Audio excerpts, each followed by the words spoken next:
Hola Miguel, buena tarde. Buenas tardes.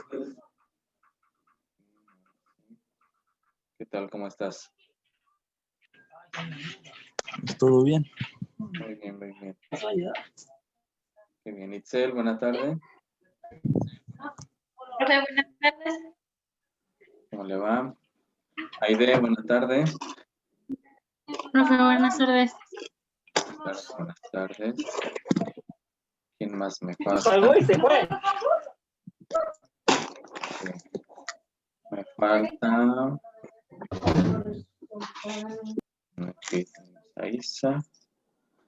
Bien, buena tarde a todos. Buenas tardes, profe. Hola, hola Isa, buenas tardes. Buenas, vamos a. ¿Quién me falta? Erika, ya está por aquí.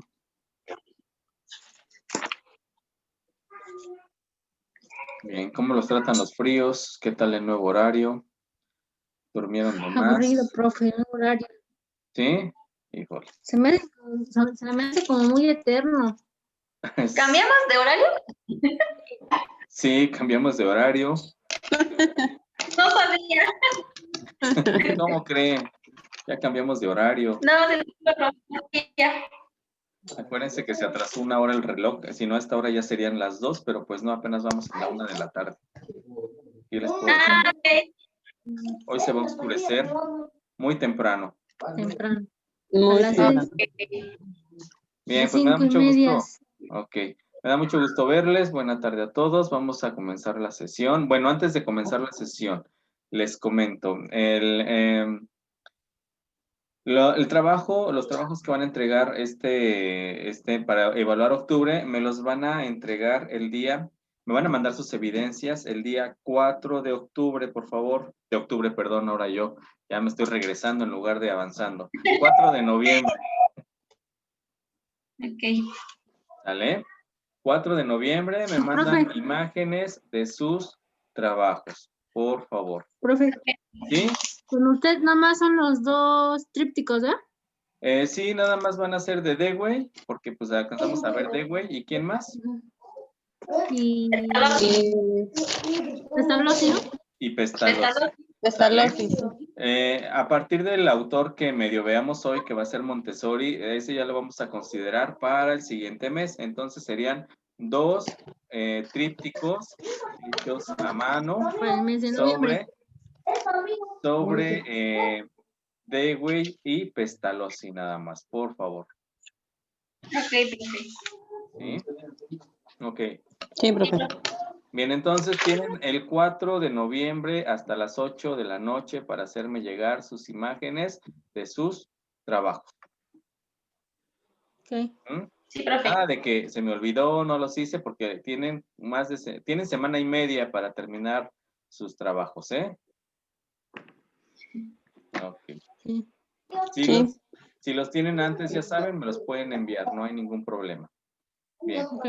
Ok, les voy a compartir presentación de lo que estábamos viendo hace 8 días porque fue muy rápido. Vamos a retomar para dar un repaso y terminar con Dewey. Permítanme tantito. Espero hayan leído el documento en la semana. Vamos a ver.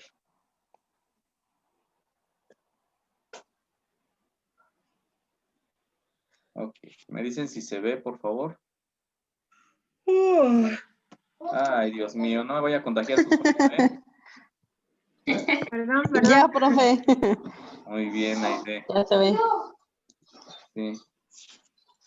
A ver, entonces, bien, vamos entonces, estábamos hablando sobre Dewey, sobre lo que es, pues, la teoría pedagógica. Recordemos que Dewey, pues, bueno, fue filósofo, sí fue parte de lo que es la pedagogía, y pues, bueno, él sí propone, más que un método, propone entender la manera en que se debe de centrar la educación.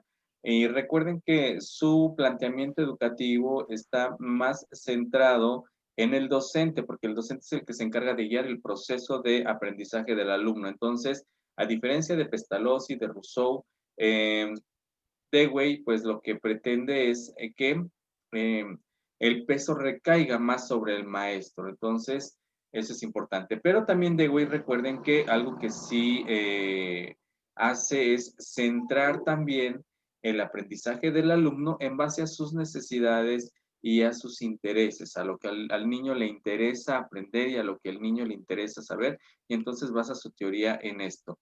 Por lo tanto, le da también una importancia a la manera de participar del niño en su aprendizaje, ¿sí? Y él decía que no hay mucha diferencia entre el cómo aprenden los niños y el cómo aprendemos los adultos, porque a final de cuentas, tanto niños como adultos aprendemos a partir de hacer una confrontación de las experiencias que tenemos y obtener nuevos conocimientos, que eso es lo que pensaba Dewey, es su enfoque pedagógico.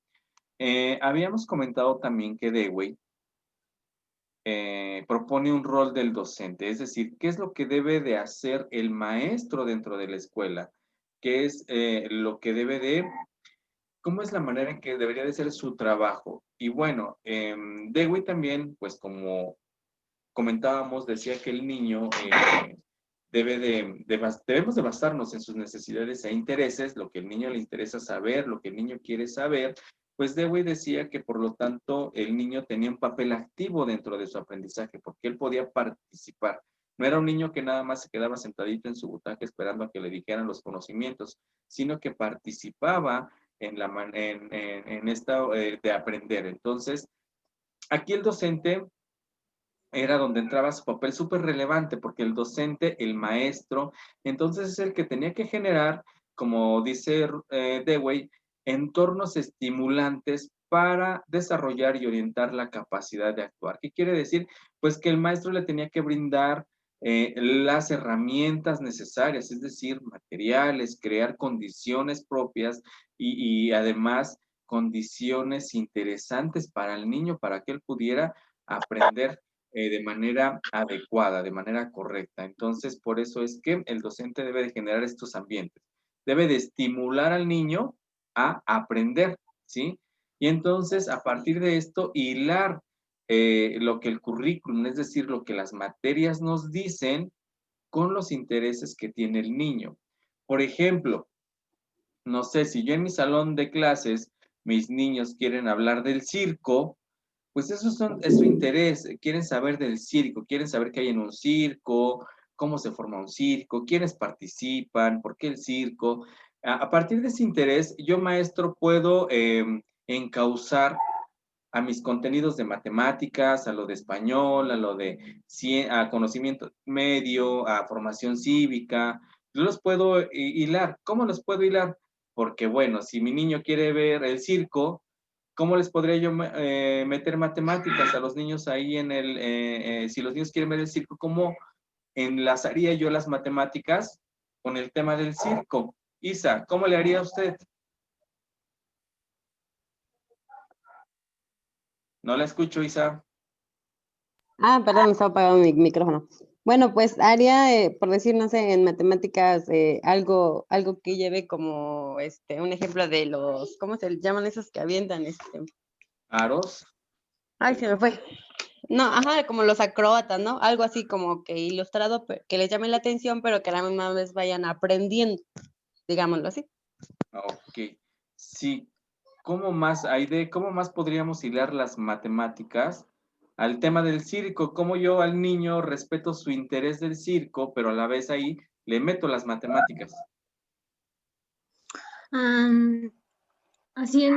Contándole sobre los animales, un ejemplo de los animales, sobre cuántos participan en el circo, en Muy las bien. ventas. Así es. Así de esa manera nosotros podríamos ir relacionando. Ahora, supongamos que tengo que ver conocimiento del medio. Isa, no, Isa ya le pregunté, perdón.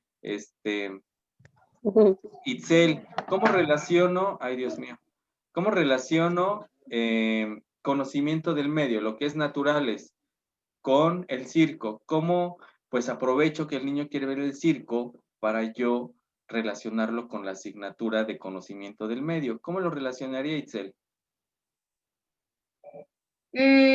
Conocimiento del medio. Del medio, que es naturales, digámoslo así. como que, como ciencias naturales, ¿o cómo? Ajá, conocimiento del medio es lo que, digamos, es ciencias naturales. ¿Cómo relaciono yo naturales, ciencias naturales, con el tema del circo que quieren ver mis niños? Ah, ya, por ejemplo, en los animales, ¿qué se llama? Pues como que de qué,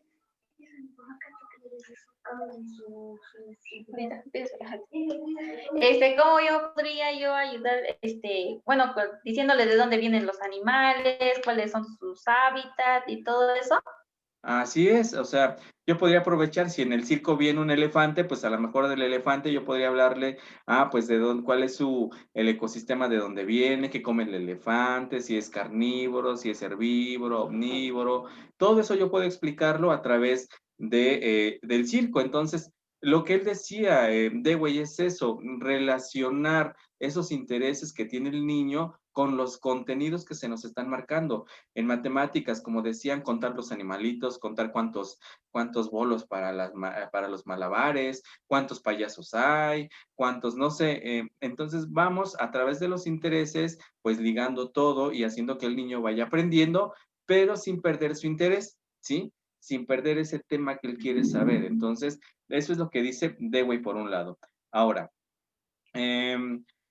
Dewey decía que el conocimiento no debería de ser repetido nada más, algo repetitivo, algo que el alumno nada más tuviera que aprenderse por aprenderse. El maestro no debería de ser así, sino que el maestro debía de orientar o debe de orientar al alumno para que vaya construyendo su conocimiento a través de generarle experiencias que le ayuden a construir este conocimiento. Entonces, no es de que nada más, por ejemplo, yo llegué y me siente a hablar y hablar y hablar y ustedes a escuchar y ya, ¿no? Sino, por ejemplo, como lo que estamos haciendo ahorita, yo preguntándoles y ustedes razonando cómo le voy a hacer, cómo le haría, para que ustedes también construyan su conocimiento y no se quede nada más por lo que yo digo, ¿no? El maestro es el que debe de orientar, es un guía, ¿sí? Así es como se debe de trabajar. Y bueno, de acuerdo a Dewey, ¿sí? El diálogo es muy importante, es decir, la comunicación que existe entre alumno, maestro, maestro, alumno, es muy importante porque a partir de esta comunicación, pues se van construyendo experiencias. A partir de cómo nos comunicamos, el maestro puede hacer que su alumno aprenda y el maestro también puede aprender del alumno. O sea, no nada más es el maestro el que se encarga de dar todo, sino el alumno también puede enseñar al maestro, ¿sí? Así como lo maneja Dewey. Entonces, habla de las experiencias y de las experiencias vamos a hablar de qué se tratan estas experiencias que Dewey nos está manejando. Bien, yo les comentaba hace 8 días que para Dewey la escuela era como un laboratorio. ¿Por qué un laboratorio? Porque era un laboratorio donde se construye, donde se aprende, y para eso era Dewey. Entonces, Dewey puso una escuela en Estados Unidos. Esta escuela funcionaba de acuerdo a su ideología, ¿sí? Y él diseñó métodos, diseñó la manera en que deberían de aprender los alumnos, le enseñó las disciplinas, los contenidos que se deberían de dar para que esta escuela se volviera una comunidad, pero una comunidad donde todos aprenden de todos. Es un aprendizaje cooperativo, donde todos se apoyan, donde los niños pueden aprender de los otros. Entonces, aquí, en esta escuela, Dewey los tenía divididos por edades, por clases, ¿sí? Y de acuerdo a estas edades y a estas clases, pues Dewey asignaba ciertas tareas que ellos tenían que hacer, a las cuales llamó ocupaciones. Entonces, ¿qué es lo que pasó? ¿Qué es lo que hacía? Pues generaba experiencias, estas experiencias que ayudarían a los niños, pues, a tener nuevos conocimientos, pero no solamente les daban conocimientos intelectuales, también les daban ciertos, digamos, conocimientos que tuvieran que ver con el trabajo. ¿Para qué? Para que el alumno también después pudiera insertarse en su sociedad y supiera hacer algo, no solamente se llevara puros conocimientos intelectuales. Ajá. Entonces, es algo que también se daba dentro de esta escuela laboratorio. Algo que hablaba muy marcado es el aspecto de democracia dentro de la escuela, ¿sí? La democracia. ¿Por qué la democracia? Bueno, la democracia porque Dewey pensaba que la escuela era como una sociedad chiquita, una sociedad en miniatura, una sociedad donde de alguna manera contaban las opiniones, contaban los puntos de vista de los demás, donde había una organización, donde había labores que hacer y demás. Entonces, si había democracia, era una manera de conducir correctamente, pues, la educación, ¿sí? Entonces, por eso nos habla de democracia dentro de la escuela. La escuela la ve como un área de democracia, ¿sí? ¿Dudas hasta aquí, chicos? Miguel, Itzel, Isa, Itlali, No, profe. No, profe. Erika, ¿no? Ok. Continuamos entonces.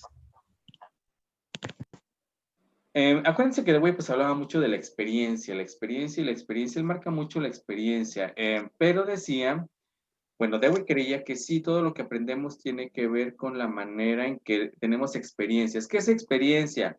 Pues una experiencia de aprendizaje se la refería a Dewey como ese momento en el que nosotros estamos aprendiendo algo. Por ejemplo, ahorita ustedes están, digamos, de acuerdo a la teoría de Dewey, obteniendo o teniendo una experiencia de aprendizaje.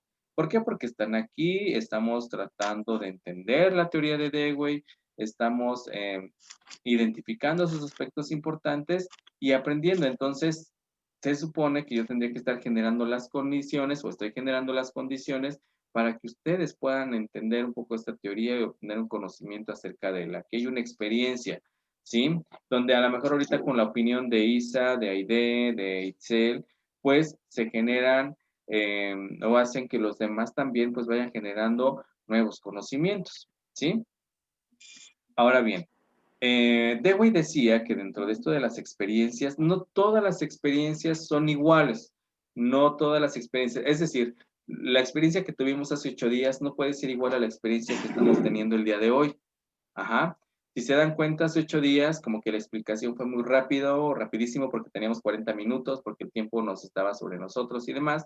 A diferencia de hoy, que a lo mejor yo estoy más tranquilo, más relajado, porque sé que tengo más tiempo para darles el tema, ¿no? Entonces, para ustedes también la experiencia puede ser diferente, ¿sí? Entonces, vamos a ver que estas experiencias no todas son iguales, porque dice que algunas experiencias pueden ser antieducativas. ¿Y a qué se refiere como antieducativo? Pues bueno, cuando la experiencia que estamos generando, lejos de darnos un conocimiento adecuado, pues nos perturba en los conocimientos que estamos teniendo. Por eso, pues Dewey decía que sí tenemos experiencias, no todas son iguales, y además no todas las experiencias pues nos dejan algo bueno, ¿sí? Eso es lo que dice Dewey. También, por otra parte, dice que todas las experiencias a veces pueden estar desconectadas unas de otras, o sea, no siempre las experiencias están ligadas. Ajá. Por ejemplo, hace 8 días que tuvimos una experiencia de aprendizaje muy rápida, a lo mejor nada tiene que ver con lo que hoy estamos viendo. O no tuvo nada que ver con la experiencia de su clase anterior, ¿no? Nada que ver. Hay una desconexión entre esas experiencias. Aunque les estén generando conocimientos, las experiencias son distintas. Entonces, cada experiencia puede ser muy diferente y cada experiencia puede estar conectada con otras o desconectada, y cada experiencia nos puede dejar algo bueno o no nos puede dejar algo bueno, según Dewey. Acuérdense, todo esto es según Dewey. ¿Hasta aquí dudas, chicas, chico? Una. No, profe. Ok. Continuamos entonces. Ahora, ¿por qué Dewey es vigente? ¿Por qué Dewey sigue actualmente como base de la educación, no solamente en nuestro país, sino en muchos países? ¿Por qué sigue? Y lo seguimos viendo, o sea, seguimos manejando su teoría. Pues bueno, porque hoy se relaciona mucho con las nuevas tecnologías de la información, las nuevas tecnologías, cómo se utilizan dentro de la escuela. ¿Cuáles son las nuevas tecnologías? Pues el uso del internet, el uso del celular, la tablet, la computadora, toda esta tecnología que lo hacemos en beneficio de aprender. Entonces, aquí la teoría de Dewey se enfocaría con las nuevas tecnologías al generar con estas experiencias de aprendizaje para el alumno, que el alumno a partir de la implementación de estas nuevas tecnologías pueda aprender mejor, ¿sí? ¿Por qué? Porque estamos generando experiencias de aprendizaje. Con esto se relaciona, ¿sí? Entonces aquí Dewey, a partir de los intereses que tiene el niño por la nueva tecnología, los jóvenes, pues el docente puede implementar las nuevas tecnologías en beneficio de que los alumnos aprendan, ¿sale? Y aquí también el segundo punto es porque recuerden que él se basa mucho en el maestro. Y entonces el maestro es el que debe de generar, de estimular al alumno a que tenga nuevos experiencias de aprendizaje buenas para que él construya nuevos aprendizajes. Entonces, es importante porque seguimos marcando al maestro, al docente, como ese personaje que debe dar, hacer que el alumno se sienta motivado y hacer que el alumno produzca nuevos conocimientos. ¿A partir de qué? Pues de generar y de basarse en los intereses y necesidades que tiene el niño. Es algo que hoy en día se siguen manejando. Entonces, hoy en día nuestros niños y incluso ustedes, nuestros jóvenes, nuestros niños, pues mucho del interés es por los medios actuales de comunicación, las nuevas tecnologías, los celulares, la tablet, lo que puedan tener de dispositivo móvil. Entonces, ¿por qué si ese es su interés, no basarnos en ese interés para que los alumnos puedan aprender? Por ejemplo, esto que estamos haciendo ahorita a través de los medios de comunicación, a través del Internet, pues sería parte de rescatar ese uso de los medios digitales para que ustedes puedan aprender sin necesidad de estar tal vez en la escuela y además están aprendiendo. Entonces, eso es importante. Entonces, por eso es importante Dewey en la actualidad, ¿sí? Y además por la parte de generar experiencias, por la parte de crear ambientes, por la parte de darle relevancia al docente en su trabajo y de respetar los intereses y necesidades del alumno por aprender. ¿Alguna duda con Dewey, chicas? Jóvenes, ya no les voy a decir, ¿verdad? Porque también tenemos a Miguel y se me olvida, perdón, Miguel. Dudas que tengan, No. ¿no? Profe. No, profe. Seguros. Miguel, ¿alguna duda que tenga usted? No, eso está bien. ¿No? Todo bien. Citlali, No, profe. ¿no? Erika, a usted sí no la escucho ni la veo, no sé qué pase. Bien. Bueno, entonces hasta aquí sería Dewey y hasta aquí sería el trabajo que van a entregar el próximo 4 de noviembre, ¿sí? Para que le chequen, por favor. Bien, entonces, si no hay dudas con Dewey, pues vamos a pasar al nuevo autor que sigue. ¿Dale? Recuerden que vamos a estar viendo teorías y teorías. Aquí les dejo documentos para que ustedes puedan analizar y utilizar para sus trabajos. Déjenme cerrar este documento y les presento uno nuevo. A ver dónde está. Me dicen cuando se vea, por favor. Ya. Ya se ve. Ya. Bien, jóvenes, pues ahora vamos a ver a una mujer muy importante de la educación. Tal vez esta sí la han escuchado, a esta señora, a esta doctora, a esta estudiante de ingeniería, a esta persona. Vamos a hablar de María Montessori. Montessori es una figura muy, muy importante en la educación del siglo XX, demasiado importante, porque ella sí creó un método, sí creó muchas, bueno, aparte de su teoría, la metodología, muchas ideas que revolucionaron el mundo de cómo se concebía la educación para su tiempo. Entonces, vamos a hablar de María Montessori. Montessori nace en Italia, un 31 de agosto de 1870 y muere en los Países Bajos el 6 de mayo de 1952. Montessori, pues proviene de una familia de dinero, obviamente, es católica por excelencia, y sus padres, pues, estuvieron siempre acercados a lo que es la ciencia, a lo que es la filosofía y a la investigación, y entonces esto hace que ella, pues, desde pequeña muestre interés por todo esto. Entonces, sobre todo por las matemáticas, así que en su juventud Montessori se inscribe a la ingeniería, a una escuela técnica de ingeniería, que para sus tiempos era muy difícil incorporarse porque pues todavía a principios y a finales del siglo XIX y principios del siglo XX, acuérdense que imperaba mucho todavía la cultura del machismo, se la sigue habiendo, donde pues las mujeres no podían accesar a ciertas carreras, entre ellos pues ingeniería. Sí, entonces, pero ella pues se decide inscribir, la aceptan e incluso empieza la carrera, ¿sí? A un año de haber entrado, Montessori decide abandonar la carrera de ingeniería para estudiar medicina. Montessori,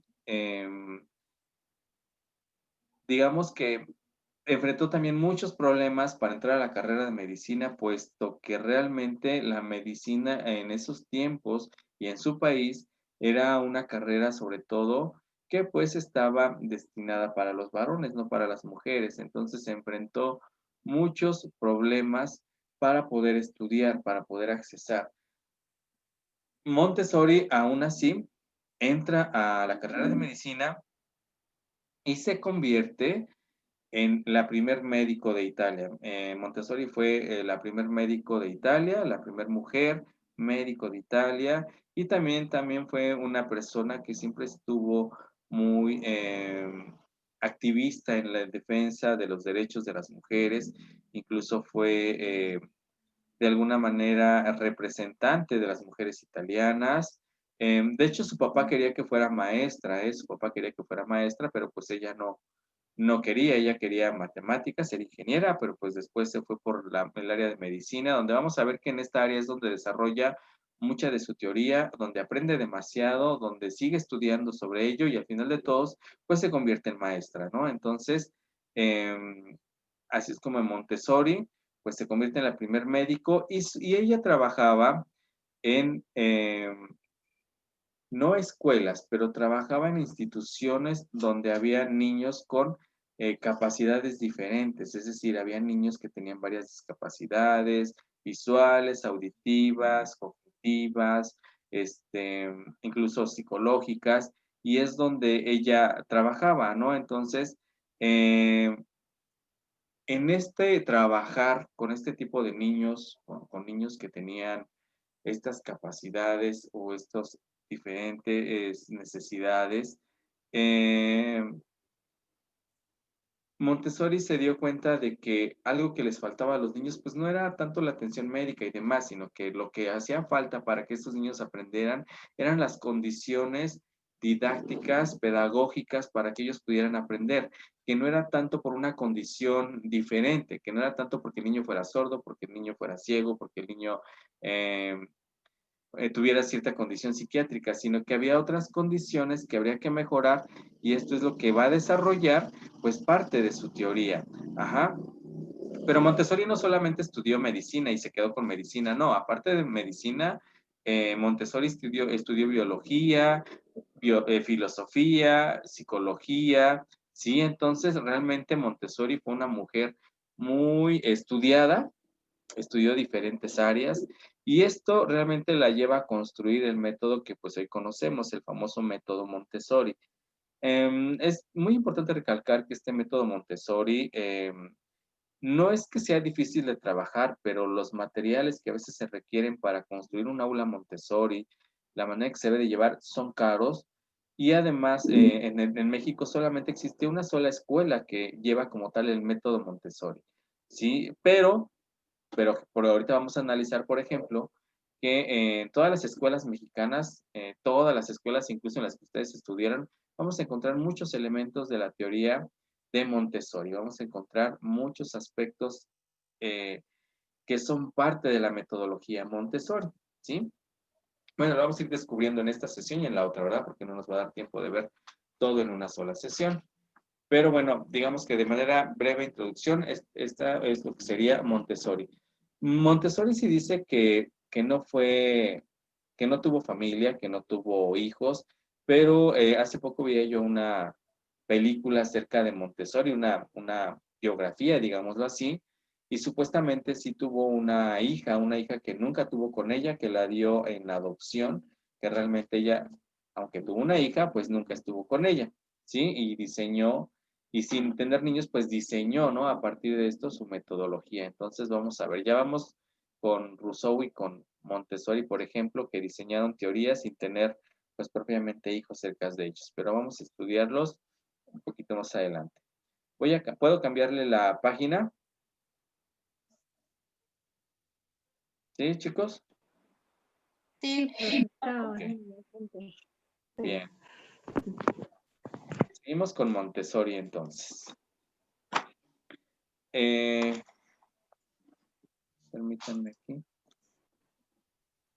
Dentro de lo que fue su estudio de la medicina o lo que le fue estudiar medicina, pues bueno, ella se enfrentó a muchos problemas que presentaban los niños, ¿no? Y para los cuales estaba buscando, pues, cura, por así decirlo, como eran la parálisis, la sordera, discapacidad intelectual, ¿sí? Entonces, algo muy importante que les decía es que los niños los que necesitaban en esas condiciones en lo que vivían para poder aprender, pues no era propiamente toda la medicina, sino como ella lo dijo, la pedagogía. ¿Por qué la pedagogía? Porque era la manera de hacer, de crear entornos, ambientes de aprendizaje, de crear materiales que fueran importantes, relevantes para los niños y que a través de esto ellos pudieran aprender. Entonces, al realizar este trabajo en la clínica donde ella laboraba en Sicilia, en esta clínica de psiquiátrica de la Universidad de Roma, se dio cuenta de que al niño le faltaba juego, le faltaba jugar, que al niño le faltaba, que en estas condiciones en las que vivían siempre estaban aburridos porque no había los materiales, porque no había juegos, porque no había algo que realmente propiciara que el niño aprendiera. Entonces, ella se da cuenta de todo esto y empieza, digamos, que a anotar y a anotar todo lo que hacía falta y a partir de ello empieza a crear, pues, a idear cómo serían las condiciones si ella creara un material o condiciones adecuadas para que estos aprendieran. Entonces, tiene la idea de hacer instalaciones o de donde estaban los niños, pues de que fueran instalaciones agradables para un niño, que realmente le llamaran la atención al niño a partir de todos los espacios que se pudieran manejar. ¿Para qué? Para que el niño pues se sintiera en un ambiente de aprendizaje. Ajá. Hoy todo esto que ustedes ven, por ejemplo, en la escuela, de que ven al abecedario pegado, ¿no? Y los números y carteles y una biblioteca y que si el área de las matemáticas, no sé si han visto en las escuelas o les tocó tener a ustedes en la primaria, en el kinder, todo esto, eso es parte de lo que Montessori propuso. O sea, ¿cómo vamos a hacer que el niño se sienta bien en la escuela si le mostramos una pared fea, sin un dibujo, sin nada, pues el niño no se siente agradable, al niño no le da confianza, no se siente en un ambiente pues grato para aprender. Muy diferente si al niño le ponemos pues todo lo que yo les mencionaba. Entonces, por eso Montessori propone esta parte de crear ambientes agradables para los niños, ambientes donde los niños se sintieran muy a gusto de estar en esa aula, ¿no? Cuando Montessori regresa del hospital de psiquiatría de Roma, de la Universidad de Roma, de esta clínica donde estaba trabajando y donde hizo muchas anotaciones y regresa a Italia, propiamente al estado donde ella vivía, ella inaugura un instituto, ella crea un instituto donde está destinado para potenciar las habilidades intelectuales de las personas con discapacidad, ¿sí? Que ella lo llamó una escuela de ortofrenia, ¿sí? Donde Montessori, pues se pone como directora, forma maestros con la ideología que ella tiene, ¿sí? Y también sigue dando clases en la Universidad de Roma, empieza a ofrecer conferencias, pero empieza a echar a andar dentro de esa escuela el método que ella crea, el método Montessori, donde pues empieza a establecer esta parte de crear ambientes para los niños. Entonces Montessori, aparte de crear esta escuela de ortofrenia, después tiene la oportunidad de crear su propio centro educativo, ¿sí? En 1907 Montessori crea la casa dei Bambini. Bambini o la casa dei Bambini, que es en italiano, pues significa la casa de niños. nombre con lo que hasta la actualidad las escuelas que son de metodología Montessori se llaman así, casa de niños, ¿sí?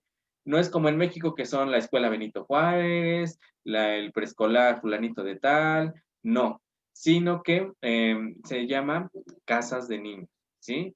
Y aquí es donde se da educación de niños de 3 a 6 años. Originalmente su escuela sí la creó para atender a niños de 3 a 6 años, aunque en la actualidad lo vamos a encontrar con niños hasta de secundaria, ¿sí? Vamos a encontrar las escuelas manejan con niños desde 3 años hasta los 15 años, en las condiciones y con la metodología Montessori. Hay muchas características de esta escuela Montessori, que vamos a estar viendo poco a poco. En México les decía, solamente hay una escuela que lleva la metodología Montessori, que además es una escuela cara porque es particular, es muy cara. Realmente lo único que vamos a encontrar en México van a ser escuelas con su nombre, y seguramente a ustedes mucho les pasó que han visto a muchas escuelas que se llaman María Montessori, o Rousseau, o Pestalozzi y demás, y nunca sabían por qué, ¿verdad? Ahora pues vamos a ir descubriendo por qué tienen estos nombres, porque son la base, obviamente. Entonces, Montessori ya en su escuela, algo que hace para que el niño esté grato en su ambiente de aprendizaje es que lo primero que manda a hacer es los muebles al tamaño de los niños. En la escuela tradicional, todavía con incluso Rousseau, Pestalozzi, Dewey, si ustedes se dan cuenta, no hablan de estos muebles que debe de hablar en la escuela, ¿no? Y todos los muebles siempre eran pensados para los adultos. Las mesas, las sillas, el baño, los pizarrones, siempre todo pensado en el adulto, no en el niño. ¿Qué es lo que dice Montessori? ¿Cómo voy a poner al niño que se sienta a gusto si que se suba a una silla le va a costar o que la mesa en la que está trabajando le quede muy alta? Entonces, algo innovador que propuso Montessori y que se lo debemos y que hoy seguimos manejando en las escuelas es que los muebles se van a adecuar al tamaño de los niños. Por eso es que hoy vemos en el kinder, vemos en los niños de primero, segundo y tercer grado de primaria, pues que las sillas, las mesas, todo está adecuado a su tamaño, incluso hasta los baños, ¿no? Los baños tienen retretes pues para que los niños o adecuados a sus características. Entonces, eso fue muy innovador, ¿sí? Otra parte, empieza a diseñar material pedagógico adecuada a las edades y periodos sensibles de los niños. ¿Qué quiere decir esto? Que pues ella estaba generando ambientes. Recordemos que yo les comentaba, ella decía que el aula debe de estar en un ambiente que el niño se sienta agradable, en el que el niño tenga ganas de ir a estudiar, que se siente motivado. Entonces, Montessori empieza a elaborar material pedagógico. ¿Qué es el material pedagógico? Pues todo aquel material de apoyo que le va a ayudar a generar aprendizajes en el alumno, ¿sí? Ese tipo de material, ella es la que empieza a crear, aunque ya vimos que otros autores también nos manejan estos ambientes, pero Montessori se va mucho por el material pedagógico. Si nosotros buscamos un aula Montessori, pues vamos a encontrar que está llena de materiales, rincones, donde el niño puede acercarse libremente, puede tener acceso a ellos, puede manipular los materiales, están a su alcance y están para que él pueda aprender. Chicos, voy a cerrar tantito esta para darle paso a los siguientes. Ahorita les vuelvo a presentar la información. Denme tiempo, un minutito, por favor, en lo que me reincorporo. Por favor, permítanme. Nos volvemos a incorporar.